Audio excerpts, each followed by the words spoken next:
आज हम लोग एक बहुत गंभीर मुद्दा पर बात करने वाले हैं। जैसे कि हम सभी को पता है, आप सभी को भी पता होगा कि हाल ही में बिहार बोर्ड ने 10वीं का परीक्षा फल जारी किया है।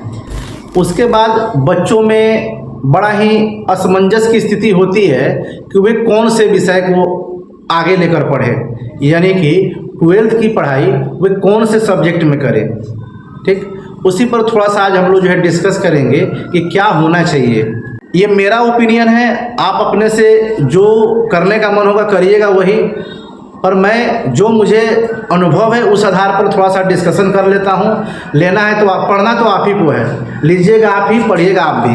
थोड़ा सा देखते हैं कि क्या है।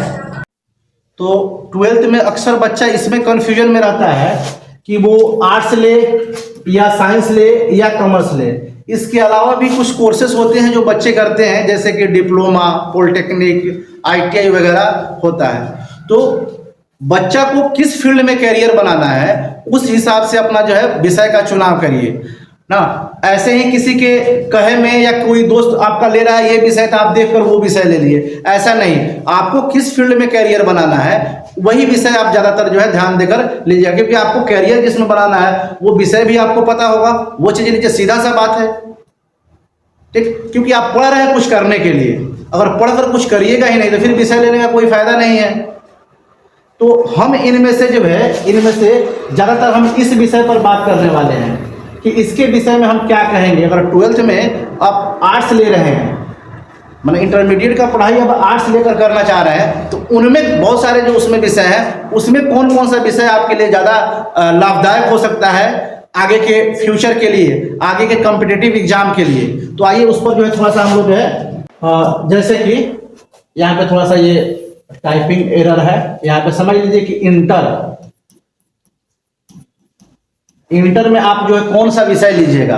जब आप इंटर आर्ट्स से कर रहे हैं तो उसमें कौन सा विषय आपके लिए बहुत ही महत्वपूर्ण होने वाला है, तो देखते हैं। आप जैसे कि जानते हैं कि कुछ विषय क्या होता है, उसमें अधिकांश विषय क्या होता है, कंपलसरी यानी कि अनिवार्य होता है। उसके बाद उसके बाद क्या होता है, लैंग्वेज वाला पेपर भी होता है।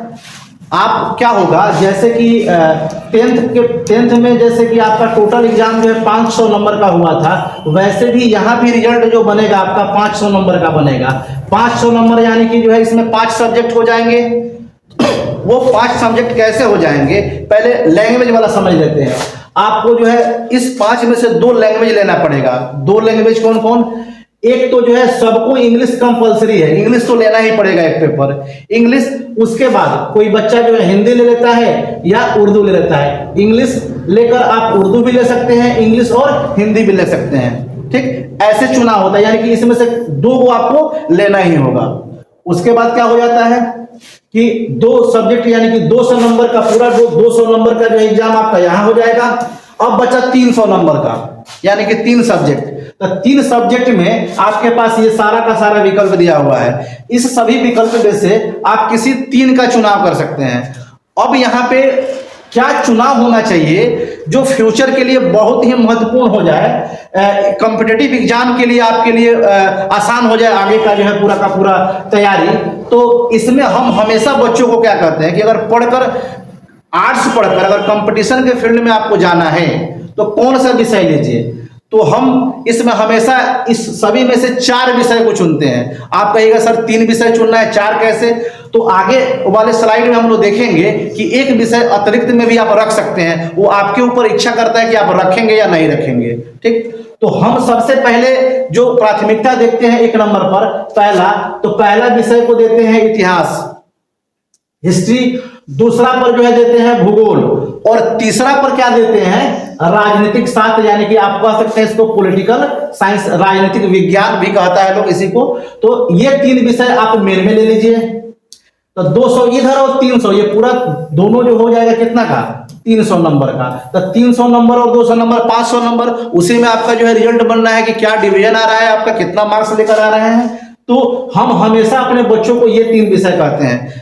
कब ये विषय कहते हैं, जब उसको आगे चलकर कॉम्पिटिटिव एग्जाम का तैयारी करना होगा। करेगा ही भाई, पढ़ने का मतलब क्या है कि पढ़ाई के दम पर कैरियर बनाया जाए, नहीं तो फिर पढ़ने का कोई मतलब नहीं रह जाता है। उसके बाद क्या है कि बाकी सब भी विषय है। हमारा यहाँ उद्देश्य किसी विषय को नीचा दिखाना नहीं है, सब विषय अपने आप में महत्वपूर्ण होता है जब उसको उस हिसाब से पढ़ा जाए। ठीक, उसके बाद क्या है, उसके बाद स्थान आता है इकोनॉमिक्स। तो हम इस विषय को बच्चों को सलाह देते हैं कि इस विषय को आप अतिरिक्त विषय में ले लीजिए, अतिरिक्त विषय में ले लीजिए, अतिरिक्त में ले लीजिए। जो होता है ना कि एक्स्ट्रा में जो बच्चा कोई विषय लेता है तो आप इसको ले लीजिए। ये 4 विषय और इधर से जो इसमें से आप 2 लीजिए, यानी कि अंग्रेजी तो आपको लेना ही होगा। अब 10th वाला मामला नहीं चलेगा कि 10th में आप 400 500 नंबर 400 नंबर 450 नंबर उठा लें और इंग्लिश में फेल हो जाए, तो पास तो वहां हो गए लेकिन यहाँ पे पास नहीं हो पाइएगा, यहाँ पे फेल होना पड़ेगा। इंग्लिश में फेल तो फेल होना पड़ेगा।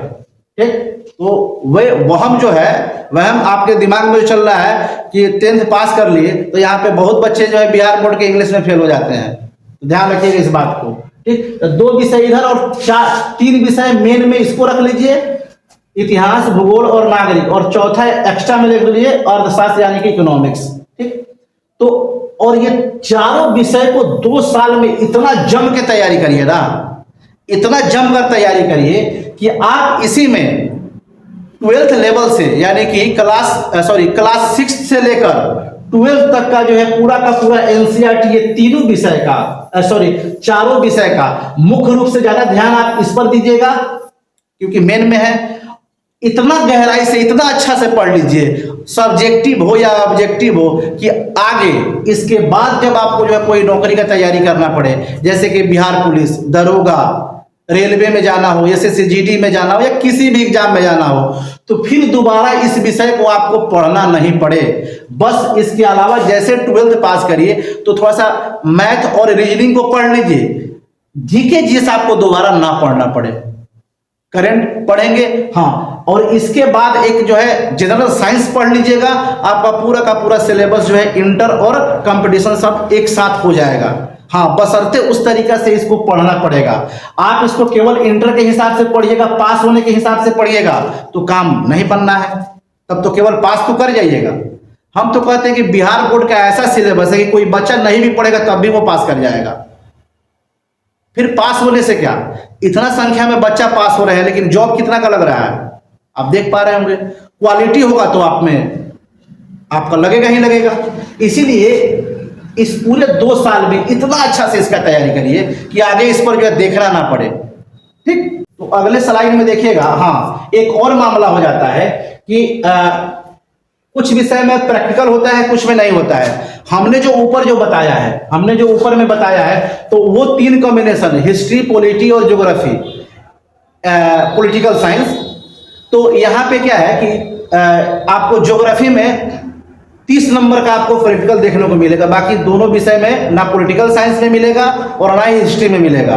तो एक विषय आपका जो है प्रैक्टिकल वाला हो जा रहा है, जो यहाँ पे कुछ 2 पार्ट में लिखा गया है विदाउट प्रैक्टिकल, यानी कि जिसमें प्रैक्टिकल नहीं हो, जैसे इतिहास, राजनीतिक शास्त्र, अर्थशास्त्र, समाजशास्त्र और दर्शन शास्त्र। उसके बाद यहाँ पे देखिएगा भूगोल यहाँ 1 नंबर में है, यानी कि इसमें प्रैक्टिकल है। आप 70 नंबर का लिखिएगा और 30 नंबर आपको क्या होगा, 30 नंबर आपको जो है स्कूल से प्रैक्टिकल के द्वारा आपको मिलेगा। तो एक विषय आपका प्रैक्टिकल है। अगर ये 2 विषय अब ये सब लीजिएगा तो आपको प्रैक्टिकल देने भी जाना पड़ेगा। ठीक, तो पढ़ना है तो हम क्या कहते हैं ना, अगर सच में पढ़ना है अच्छा तरीका से, तो जो मैंने आर्ट्स के लिए कॉम्बिनेशन बताया है, कि मेन में आप कौन सा विषय लीजिए, तो 1 नंबर में हिस्ट्री को ले लीजिए, 2 नंबर में या 3 नंबर में इसको ले लीजिए, उसके बाद जो है 3 नंबर में ये, माने यही तीनों को जो मेन में रखिए, हिस्ट्री, पॉलिटिकल साइंस और भूगोल। उसके बाद एक्स्ट्रा में आप जो है रखना चाहें तो इसको रख सकते हैं, क्योंकि जब आगे का एग्जाम होता है तो यहाँ से ये 3 विषय और यहाँ से यहीं से ज्यादातर क्वेश्चन पूछे जाते हैं। तो इस तरीके से पढ़िए 12th में है कि कंपटीशन का अधिकांश पार्ट आपका पूरा हो जाए। तो लेकिन इतना बात बोलने के बावजूद भी आपको जो मन करेगा वही लीजिएगा, तो हम भी जान रहे हैं और आप भी जान रहे हैं। तो आपका लाइफ है ना, मेरा एक टीचर होने के नाते जो मुझे जो लगा कि आगे आपका फ्यूचर किस विषय में बेहतर हो सकता है, मैंने बताया। मानना या ना मानना वो आपके ऊपर निर्भर करता है। और एक और ये नया चैनल जो बना हुआ है, इसमें क्या है कि ज़्यादातर जो है एकेडमिक्स एजुकेशन के बारे में डिस्कस किया जाएगा कि आपको कैसे सिक्स क्लास में यानी 6 से लेकर 12 तक कैसे पढ़ना है एनसीईआरटी को ना, कैसे आपको जो है हर एक जो आप एक किसी बढ़िया प्राइवेट स्कूल का जो बच्चा पढ़ता है उसको आप कैसे मात दीजिएगा सरकारी स्कूल में पढ़कर, ऐसे ऐसे नुस्खे और ऐसे ऐसे तरीके का ये इस चैनल पर जो है डिस्कस किया जाएगा। तो फिर मिलते हैं फिर किसी अगले वीडियो में। धन्यवाद।